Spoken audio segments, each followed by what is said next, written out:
Wow, ಸಮ್ಮರ್ಗೆ ಏನಾದರೂ special ಆಗಿ cool ಆಗಿರೋದು ಬೇಕು ಅಂತ ಅನ್ನೋ ಹಾಗಿದ್ರೆ ಈ ಒಂದು ರೆಸಿಪಿಯನ್ನು ನೋಡಿ, ತುಂಬ ಚೆನ್ನಾಗಿದೆ.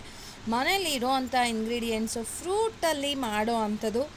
ಮನೇಲಿರೋ ಇಂಗ್ರೀಡಿಯೆಂಟ್ಸ್ ಅಂದರೆ ಅಡುಗೆ ಮನೇಲಿರೋ ಅಂಥದ್ದಲ್ಲ, ಫ್ರೂಟಲ್ಲಿ ಮಾಡೋ ಅಂಥದ್ದು ತುಂಬ ಚೆನ್ನಾಗಿರುತ್ತೆ.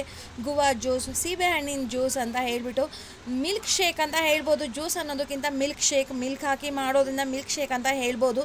ತುಂಬಾ ಚೆನ್ನಾಗಿರುತ್ತೆ. ಒಂದು ಸಲ ಈ ರೀತಿಯಾಗಿ ಟ್ರೈ ಮಾಡಿ, ನೆಕ್ಸ್ಟ್ ಟೈಮ್ ಈ ರೀತಿಯೇ ಮಾಡ್ತೀರಾ ಹಾಗೆ ಅಂತೂ ತಿನ್ನೋದಿಲ್ಲ.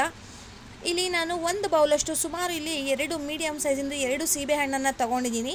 ಚಂದ್ರ ಸೀಬೆಹಣ್ಣು ಅಂತ ಹೇಳ್ತೀವಲ್ವ, ಆ ಒಂದು ಸೀಬೆಹಣ್ಣನ್ನು ಕ್ಯೂಬ್ ಥರ ಕಟ್ ಮಾಡ್ಕೊಂಡಿದ್ದೀನಿ ಅಷ್ಟೇ. ಇಲ್ಲಿ ಜ್ಯೂಸರ್ ಜಾರ್ ತೊಗೊಂಡಿದ್ದೀನಿ.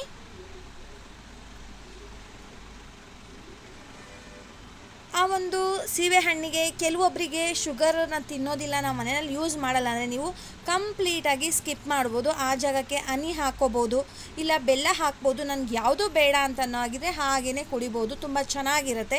ನಾನು 3 ರಿಂದ 4 ಸ್ಪೂನಷ್ಟು ಸಕ್ಕರೆ ಹಾಕಿದ್ದೀನಿ, ಸ್ವಲ್ಪ ಏಲಕ್ಕಿ ಪುಡಿ ಕೂಡ ಹಾಕಿದ್ದೀನಿ.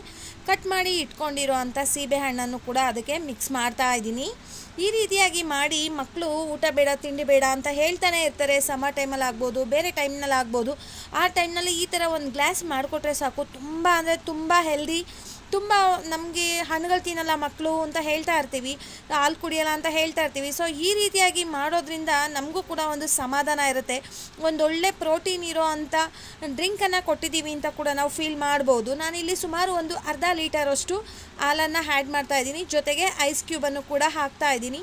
ನಾನೀಗ ಮಾಡ್ತಾಯಿರೋದು ಸುಮಾರು 4 ಜನಕ್ಕಾಗುವಷ್ಟು, 4 ಗ್ಲಾಸ್ ಆಗುವಷ್ಟು ಮಿಲ್ಕ್ ಶೇಕನ್ನು ನಾನು ರೆಡಿ ಮಾಡಿದ್ದೀನಿ. ತುಂಬ ಚೆನ್ನಾಗಿರುತ್ತೆ. ನೀವು ಸರ್ವ್ ಮಾಡಬೇಕಾದ್ರೆ ಐಸ್ ಕ್ಯೂಬನ್ನು ಹಾಕಿ ಸರ್ವ್ ಮಾಡಿ. ಈ ಸಮ್ಮರ್ಗಂತೂ ಮಾಡಿಸಿರೋ ಅಂಥ ಮಿಲ್ಕ್ ಶೇಕ್ ಅಂತ ಹೇಳ್ಬೋದು. ಗುವಾ ಮಿಲ್ಕ್ ಶೇಕ್, ಸೀಬೆಹಣ್ಣಿನ ಮಿಲ್ಕ್ ಶೇಕ್ ತುಂಬ ರುಚಿಯಾಗಿರುತ್ತೆ. ಯಾರೆಲ್ಲ ನನ್ನ ಚಾನಲನ್ನು ನೋಡ್ತಾ ಇದ್ದೀರಾ, ಸಬ್ಸ್ಕ್ರೈಬ್ ಮಾಡಿಕೊಂಡು ವಿಡಿಯೋನ ಪೂರ್ತಿಯಾಗಿ ನೋಡಿ, ಎಲ್ಲೂ ಸ್ಕಿಪ್ ಮಾಡಬೇಡಿ.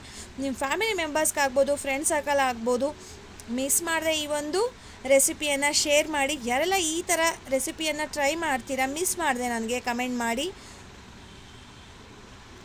ನೋಡಿ, ಈಗ ಲಾಸ್ಟಿಗೆ ಸರ್ವ್ ಮಾಡಿ ಆಯಿತು. ಇದ್ರ ಜೊತೆ ನಾನು ಪುದೀನ ಎಲೆಗಳನ್ನು ಇಡ್ತಾಯಿದ್ದೀನಿ. ಅದು ಒಂದು ರಿಫ್ರೆಶ್ಮೆಂಟ್ ಅಂತ ಹೇಳ್ಬೋದು. ನಾವು ಜ್ಯೂಸ್ ಕುಡಿಬೇಕಾದ್ರೆ ಅದನ್ನು ಕೂಡ ಚೀವ್ ಮಾಡಿ ತಿನ್ಬೋದು, ನೋ ಪ್ರಾಬ್ಲಮ್. ತುಂಬ ಚೆನ್ನಾಗಿತ್ತು.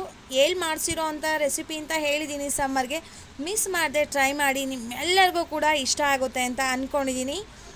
ಮಕ್ಕಳಿಂದ ಹಿಡಿದು ದೊಡ್ಡವರಿಂದ ಹಿಡಿದು ಪ್ರತಿಯೊಬ್ಬರಿಗೂ ಇಷ್ಟ ಆಗುವಂಥ ಹೆಲ್ದಿ ರೆಸಿಪಿ ಈ ಒಂದು ಮಿಲ್ಕ್ ಶೇಕ್. ಹೋಗಿ ಬರಲಾ?